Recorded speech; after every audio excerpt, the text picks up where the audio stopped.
If you're enjoying this podcast from us here at Which, then why not become a Which member? Right now, we've got a special offer, especially for podcast listeners, meaning you can choose any of our 3 membership tiers for 50% off the usual price. Starting at just £39.50 for a full year, you can get Which magazine delivered direct to your door. For the same price, you could also choose a digital Which subscription, giving you access to all of our product reviews, the Which app, and the digital edition of Which magazine.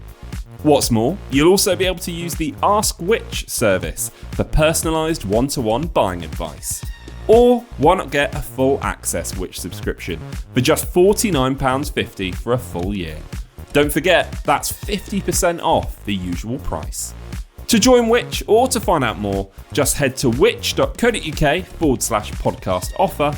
That's which.co.uk/podcast offer, or click the link in the description for today's podcast for 50% off a Which annual subscription.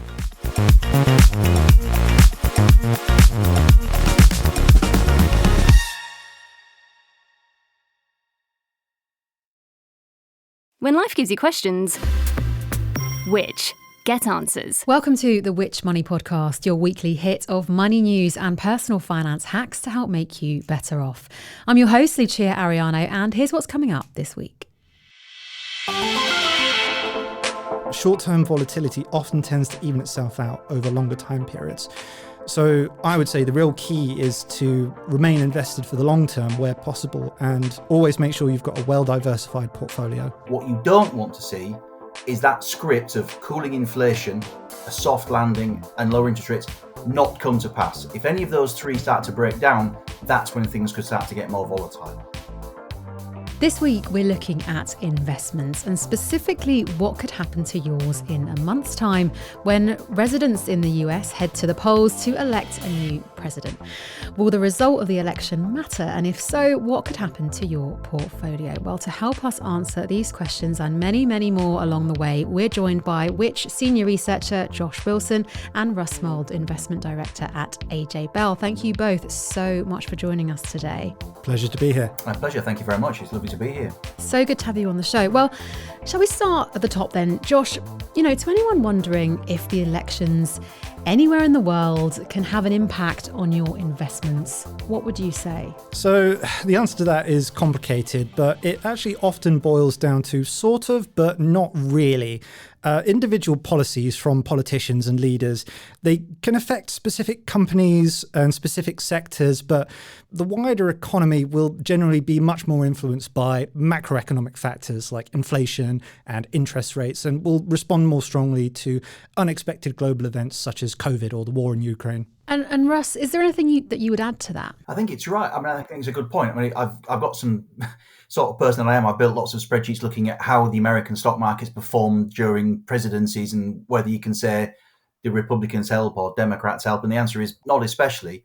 The best performing presidencies, as it were Bill Clinton, Ronald Reagan and Barack Obama. But they all had the advantage of taking over after a recession when America was going into a period of very rapid growth. So again, corporate fundamentals mattered more. And if you look at the periods of the worst presidencies, Richard Nixon, Jimmy Carter and George H.W. Bush twice, bless him, that was because then there was inflation problems or a recession or both. So again, the macro probably had an awful much bigger influence than what was going on Capitol Hill or in the White House. Well, I love the sound of those spreadsheets, and I'm sure we'll be hearing more from them later on. Shall we bring it home then? So, by way of comparison, how did the markets react at the UK election this year, Russ? Actually, they didn't do very much at all because I think there'd been a consensus built for some time that it was going to be a fairly crushing Labour majority. And so markets have broadly taken that in their stride. If anything, they've been a little bit more volatile afterwards, both in terms of equities, but particularly currencies, as markets have sort of wondered what's coming up in the budget on the 30th of October and what Labour is actually going to do with that crushing majority. I guess in America, the question is not only does who wins, and at the moment, it seems to be a coin toss looking at the opinion polls, but also what happens in the elections for the Senate and the House of Representatives. Because it's all very well a president saying one thing, but if he or she can't get any legislation through Capitol Hill, doesn't matter what they say. And quite often, one thing that President Biden's had to deal with is a Republican House and Republican Senate, just like Barack Obama did. And as a result, he's not managed to do desperately much in the last couple of years. And can we bring in what's called the Federal Reserve? Josh, what is it? And why will it be a key player come the election? So the Federal Reserve, often referred to as the Fed, is it's the US central bank. It's the equivalent of the Bank of England that we have over here. It's basically responsible for monetary policy in the US, and most importantly, it sets the national interest rate. So this really makes it a key player in the US economy, and markets and companies, particularly US companies, will always be keeping a close eye on the Federal Reserve and interest rate decisions and generally what the Fed is saying at any given time. And it made its first rate cut last week for the first time in 4 years, I've got here. And, we talk about UK rates all the time on the show. We talk about them, how they've been coming down, how we've been waiting for them to come down. How significant is that US change? I think it was important because markets have been pricing it in for a long time. And if you look at what's been the core narrative for American equity markets, but also those in the UK and Europe, it's been for a while now, everybody looking forward to a cooling in inflation, a soft economic landing, or indeed no landing at all and ongoing growth, and therefore room for interest rate cuts. And if you look at, again, another boring spreadsheet that I've got, the FTSE All-Share goes up by an average of 16% in the first 2 years after the first rate cut from the Bank of England, and that's over about a dozen rate cut cycles. And the S&P 500 goes up by around a fifth in the 2 years on average after the first Fed rate cut. Now, they are averages. There are two big outliers there in both cases, 2001 to 3 and 2007 to 9, because your starting point was very high valuations, not very low ones, and we actually ended up going to an unexpected recession. So there are no guarantees. If the US avoids a recession this time, fine, but we are again starting off with very high interest valuation points, whereas again, when Reagan took over, when Clinton took over coming out of recession, valuations were much more depressed. So it's an average number, but the Fed doesn't have a magic wand when it comes to the economy or the market. So you've got to take each cycle on a case-by-case basis. And shall we go back to 2016 then? With Donald Trump standing, obviously we've been here before when he ran and he was elected in 2016. So does looking back to this period give anything away? How the market responded? Does that give us an indication of what we could expect, Josh?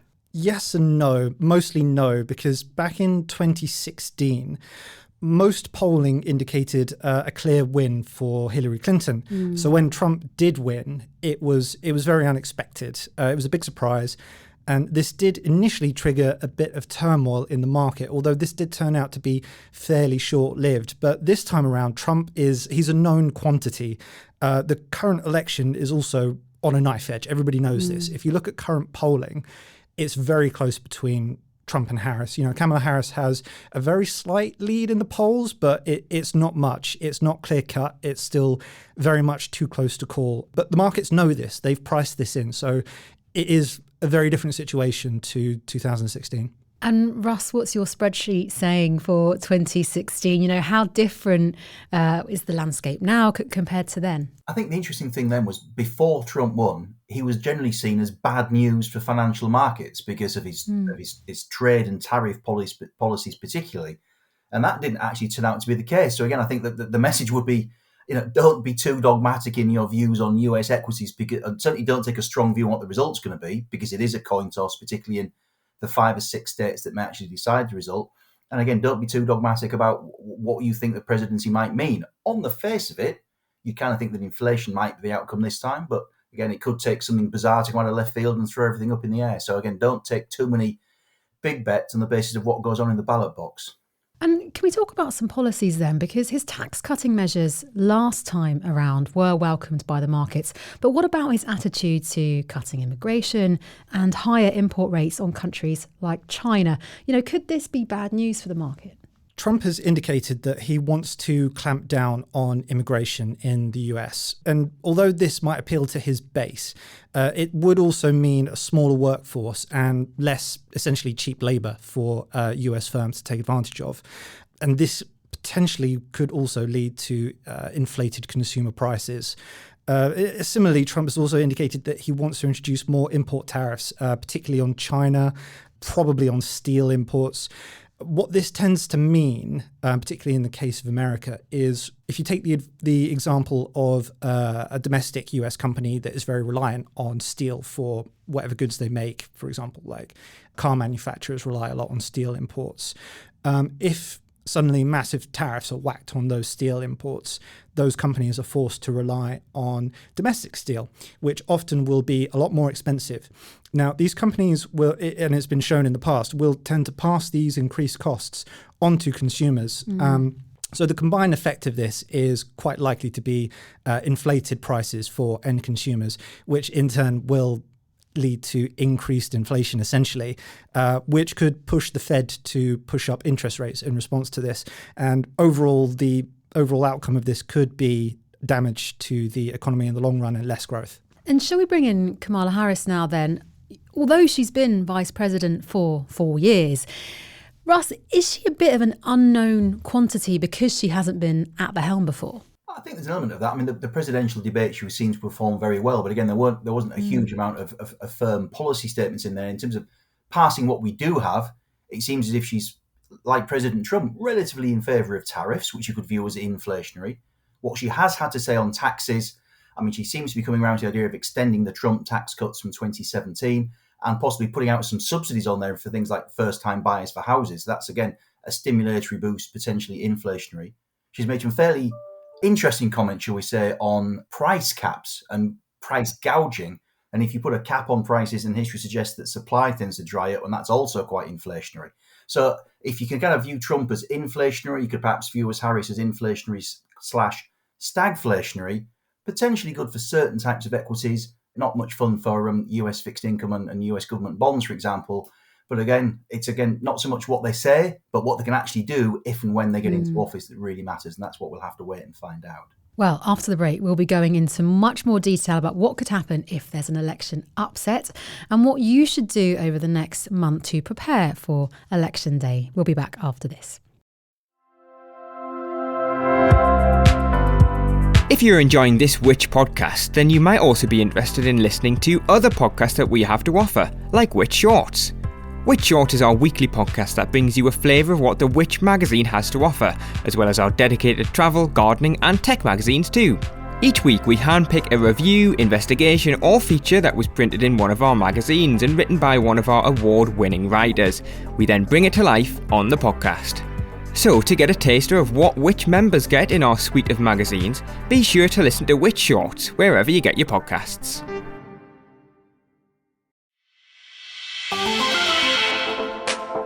Welcome back to the show. Now, before we get back to the episode properly, I just wanted to tell you about a special live event coming to Which Money members later this month.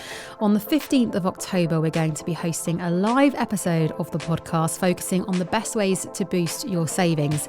It'll be taking place at 6 p.m. on Tuesday, the 15th of October, and Which Money members will be able to watch me alongside Which Money editor Jenny Ross and deputy editor Sam Richardson discuss the best ways to boost your savings. And you can join in on the debate too by sending us questions while you watch.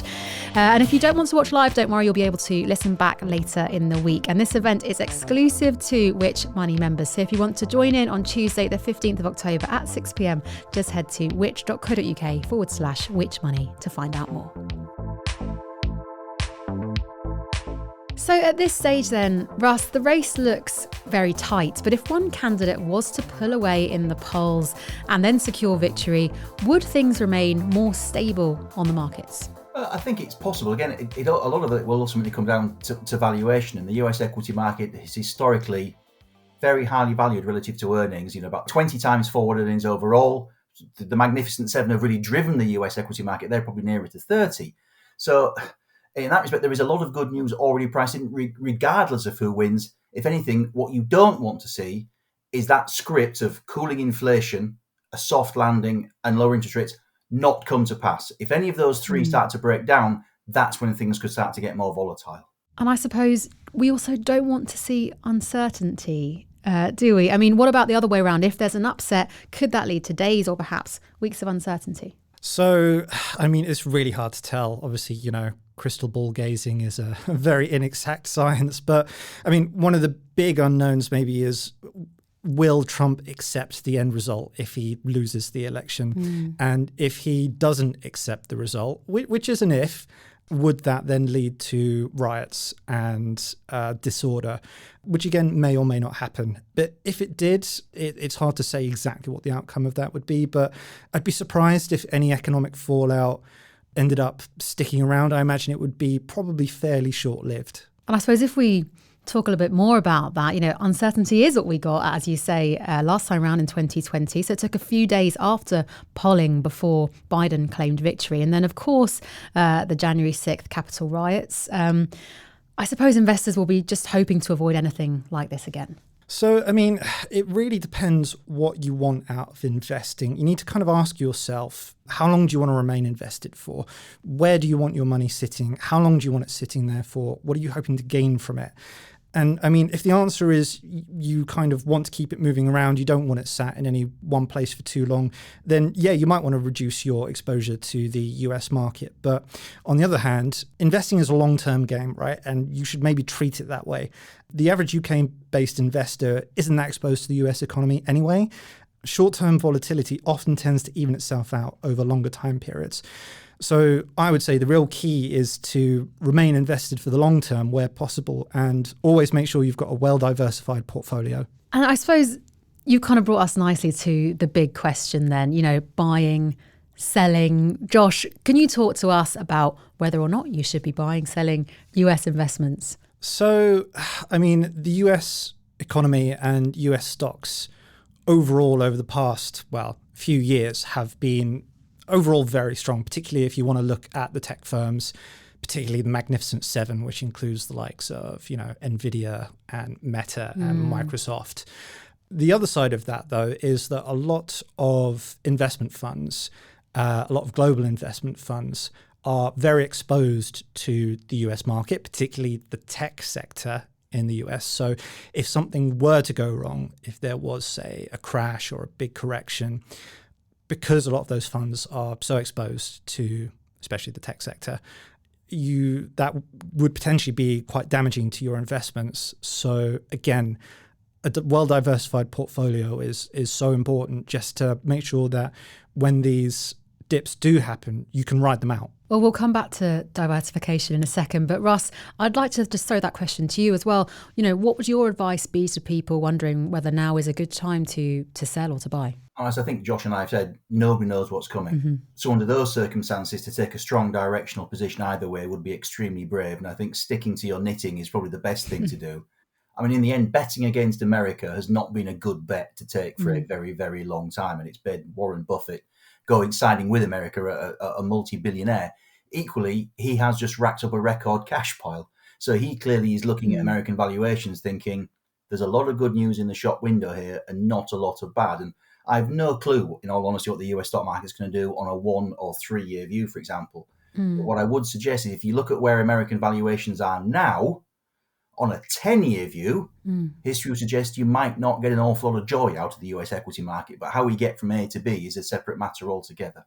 And should we come back to diversification then? Russ, what's your advice here? Where would you start for our listeners wondering, how to diversify their portfolio? Yeah, I mean, as a paid up as a Yorkshireman and therefore a fully paid up member of the Awkward Squad, I always tend to be more interested in things that people aren't interested in rather than things that they are. So if you're looking at diversifying or rebalancing, doing your research on things that nobody's talking about that have done badly and are therefore potentially cheap is probably a good way of going about it. So if you're looking at what's in investors' doghouse right now, well, it's probably the UK stock market still. It's probably Europe still, which trade at big discounts to the US earnings, bigger than normal, I would say, and emerging markets. And again, this isn't a direct recommendation because everybody has their own different risk appetites and time horizons and target returns, as Josh was saying. But they're the areas that nobody's really asking about, or when they do, they ask me about them, they're generally quite rude about them. And yet they're all potentially cheap. And emerging markets particularly, if the Fed really does get stuck into cutting rates and the dollar does weaken, on average, historically, that's normally a pretty good sign for the emerging markets. They can cut rates. They're very sensitive to global growth. And again, they're relatively cheap. But again, that's if history's any guide, as we all know, if history was a perfect guide, then librarians would be the richest investors, wouldn't they? I love that so much. Useful information there and advice. Let's wrap up then. What's your final note to our listeners? 1 month to go. Josh, do you want to take this first? Investing is more of a marathon than a sprint. I would say avoid making any gut decisions in the heat of the moment. And Russ, what would you like to leave our listeners with today? Well, I'm going to have to think now because he's stolen all of my best lines on that one. It is very much don't get caught up in it, because I think nobody generally knows what's coming politically. I think the Federal Reserve will ultimately have a bigger say in what goes on than what goes on Capitol Hill, even if President Trump, second time round, would like to exert a little of influence over the Fed as well for good measure. But it ultimately will come down to economic fundamentals, and that US valuation is the one thing that might just work against the US equity market in the short term, if indeed there is any upset, because there's just so much good news priced in already. Well, that has been such a bumper episode. I felt like we packed so much into that, and it's really clarified so much of the space for me, and hopefully for our listeners too. Thank you both so much for joining us today. It's been a pleasure. Thanks for having me. Well, a huge thank you again to Josh and Russ for coming on the show today, and to you for listening to this week's episode of the Which Money podcast. If you enjoyed today's show, please do hit subscribe to make sure you catch our new episodes as soon as they drop. For daily money news and advice, you can find us on social media at Which Money and online at which.co.uk/money. And we also have a free money newsletter, which is delivered to your inbox every Monday. To sign up, visit which.co.uk/money newsletter. This episode of the Which Money podcast was written and presented by me, Lucia Ariano, and produced and edited by James Rowe.